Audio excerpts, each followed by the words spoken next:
Hello everyone, I have returned from the 5 months hiatus. So, what are you doing? Hello everyone, Quantum Nerd here. I am back from my 5-month leave. I know I said I would make a video within that month, but a lot has happened. I've moved. So I got a new apartment, and now we're going to be able to do some more videos, hopefully more frequently in the future. So today we're going to be working on a car stereo issue that I'm having in my car. Let's go look.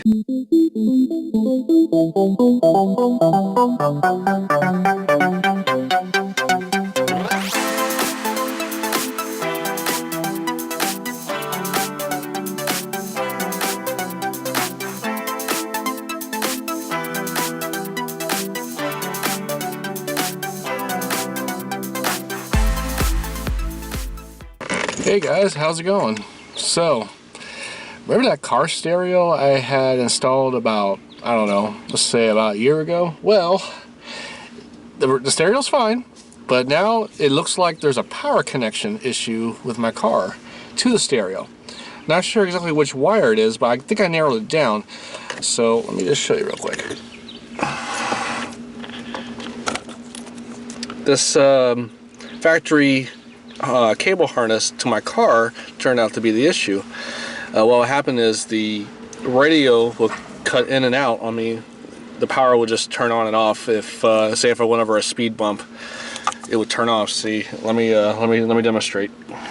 So as you can see, we get power now, but if I were to jiggle this wire, it cuts off. Now I think I narrowed it down to this wire right here. See, if I push that in, it comes back on. Now if I keep touching it right there, it'll go out. So at first I thought it was the aftermarket harness, so I went on ahead and resoldered all the cables, and it still would not fix the problem. I even went as far as putting my old stereo back in, and it still kept cutting off. So I had to play around with this to see which wire it is, and I believe it's this cable, but that doesn't make sense because I don't believe this orange and white cable would be the issue, because I don't think that's the power. But I'm not sure how this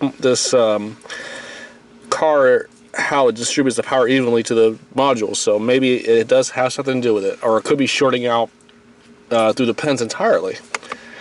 But I mean, I could have tried to repin it, but I think I had a serious issue with it when I tried to stick a flathead screwdriver in there, and I mangled the inside of there, so I couldn't do the release. So I went on ahead and bought a new cable. So let's go ahead and get that.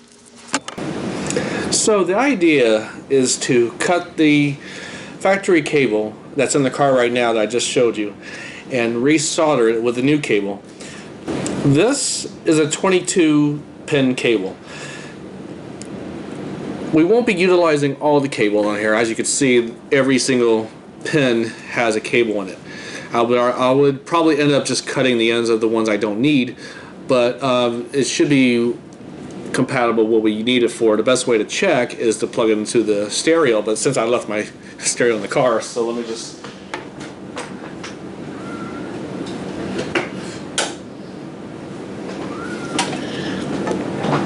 You definitely want to check to make sure it will fit the radio. So what I got here is my old one that came with the Dodge Avenger 2011.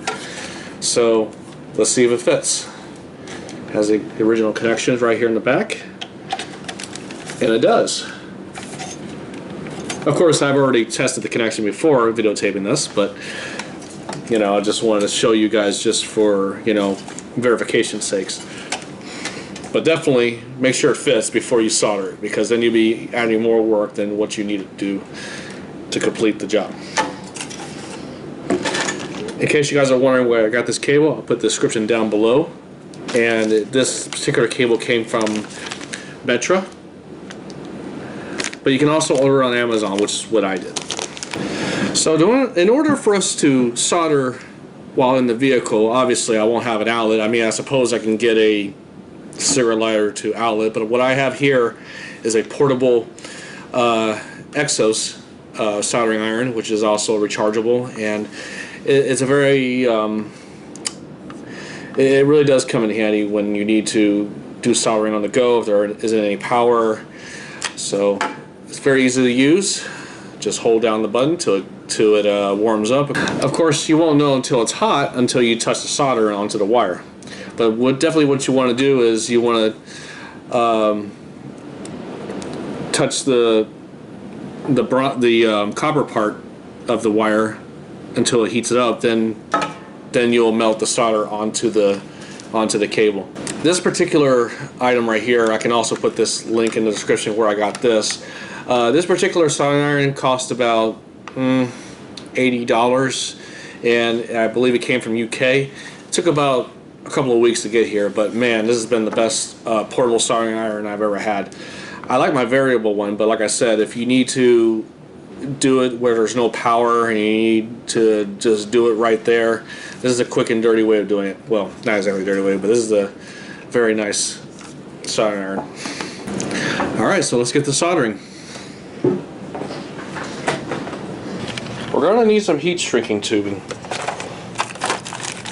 I like the ones you can buy at Home Depot. It looks like, what are these? Raychem heat shrink tubings. Any kind will work, but make sure they're kind of thin for the wires we're using for. You'll need several, so I'll go ahead and take a couple of bags just to be sure. There's going to be like so many cutaways on this. Oh, there is. Hey.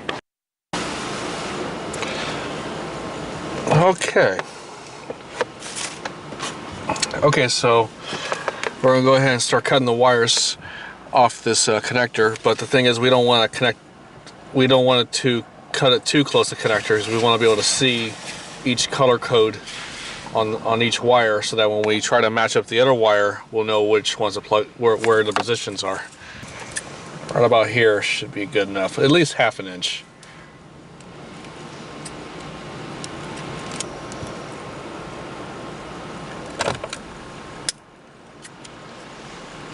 Again, I could have repinned these, but since I mangled one of the pins, I can't pull the other out, so I might as well just replace the whole connector. I mean, yes, the whole connector.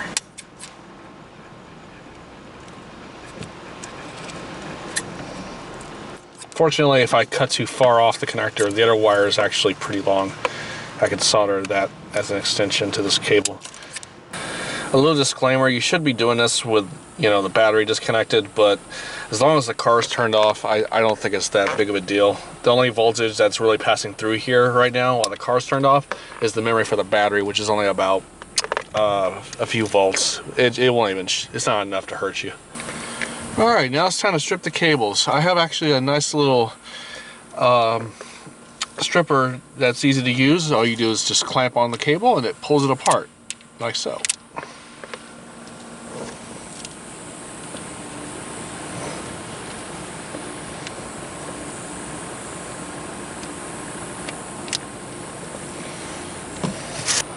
You want to make sure there's enough copper showing. You can do a little bit more than that, but I like to do it as small as possible so that way I can use as little heat shrink as possible. See how short they are? All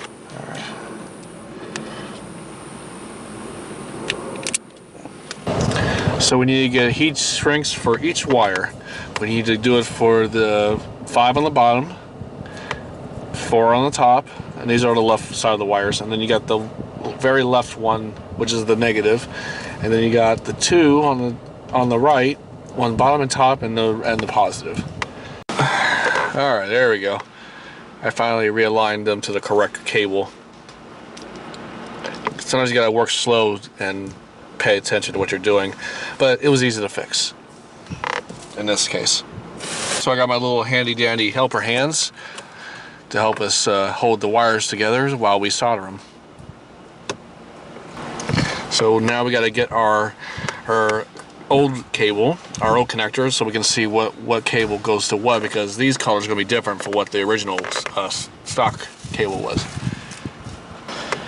So seeing as this is the first cable on the connector, this one right here, I'm going to connect that one to this cable, because that's where that position is relevant to this connector.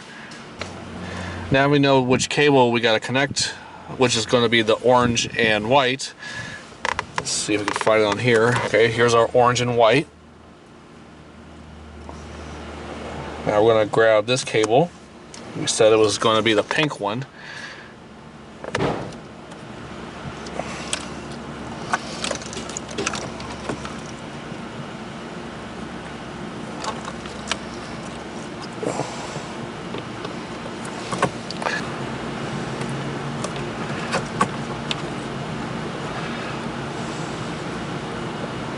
We just twist the cables together, just the copper part.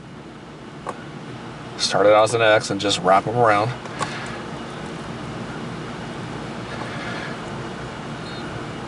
Ouch. Careful not to pinch yourself. That's no bueno. And now we're ready to solder.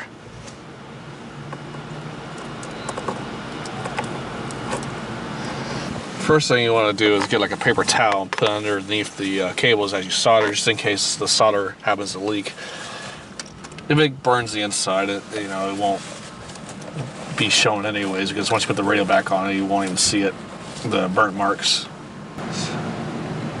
Be sure that it's hot enough. That's why I'm doing this right now, trying to touch the solder onto the iron. That's how I know it'll be ready. Okay. That's a lot of good smoke right there. That's a good indication. That's getting warmer, but not hot enough.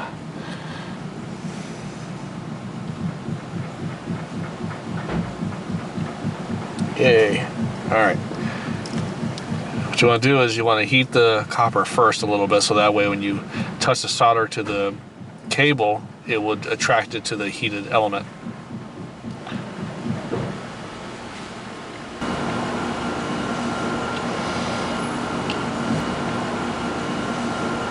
And when you feel that it has enough heat towards it, you can start soldering. And you definitely don't want to breathe that in.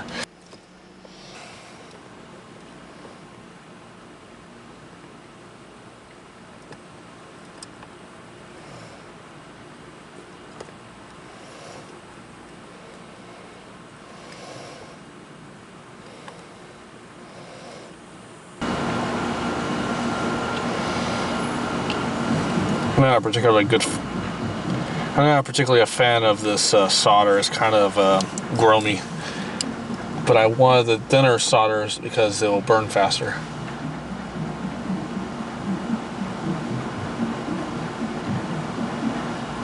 Okay, so the other solder wasn't working for me. I don't know what grade it is because the label's gone, but this is going to work a lot better. The 63 by 37 rosin core, which is the mixed ingredients for the solder. The good thing about this particular solder is that it will melt easier onto the copper at a lower temperature, I believe. Try the best you can to make it not as goopy. It's about as good as we're going to get that connection. Now it's time to move the heat sink into place. Heat shrink. I keep calling it heat sink. Heat shrink. If I call it heat sink in the past, my apologies. The reason why I call it heat shrink is so that when you put a flame to it, it'll shrink.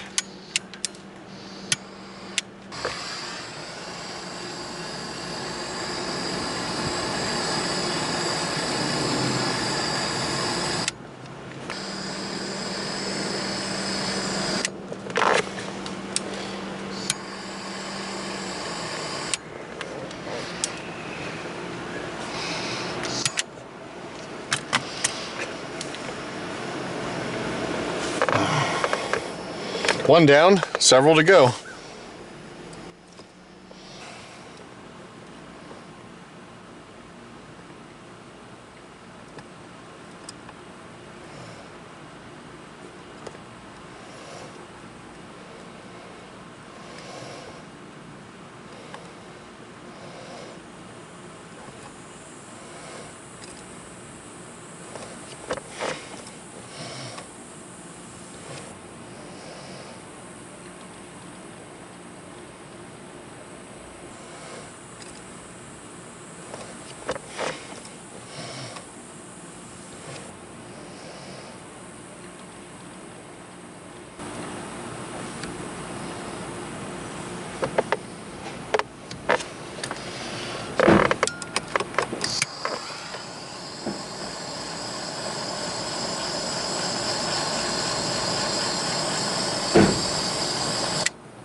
And that's the last soldering for that wire.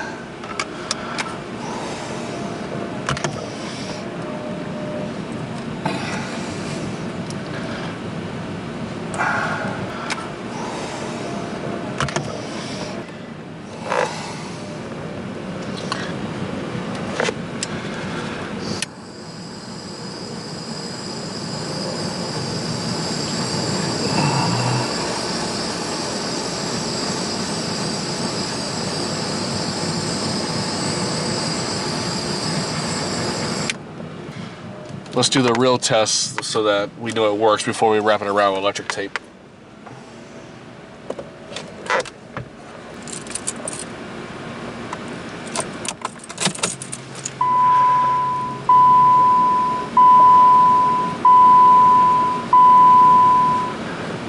Houston, we have a problem. Wouldn't you know it? A blown fuse. Probably when I shorted the wires earlier, when that big puff of smoke came up. Oh, gotta get a new one. It's only a 15 amp, it looks like.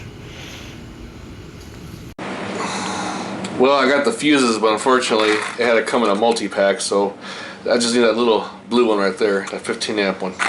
Let's go pop it in.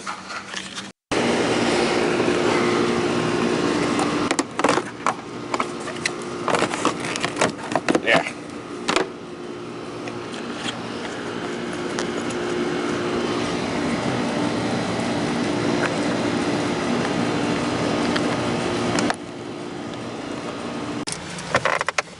Moment of truth.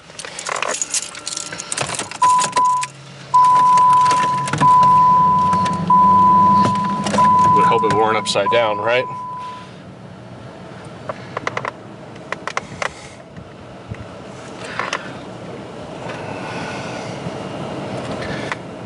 Complete success.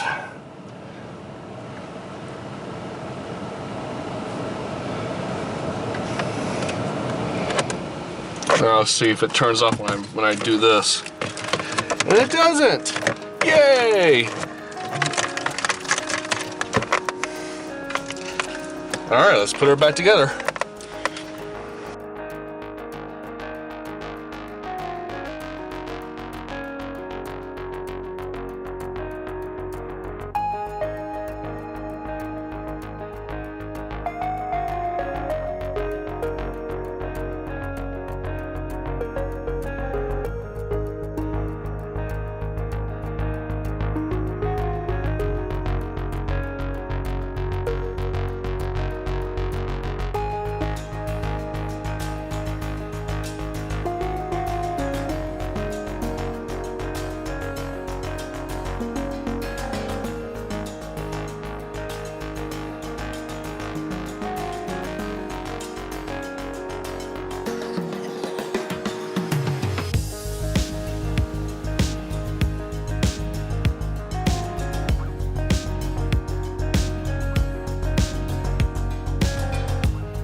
There you have it, guys. We've repaired that harness with some minor problems, but the thing is you have to plan ahead sometimes, and getting that dash off is sometimes a little difficult.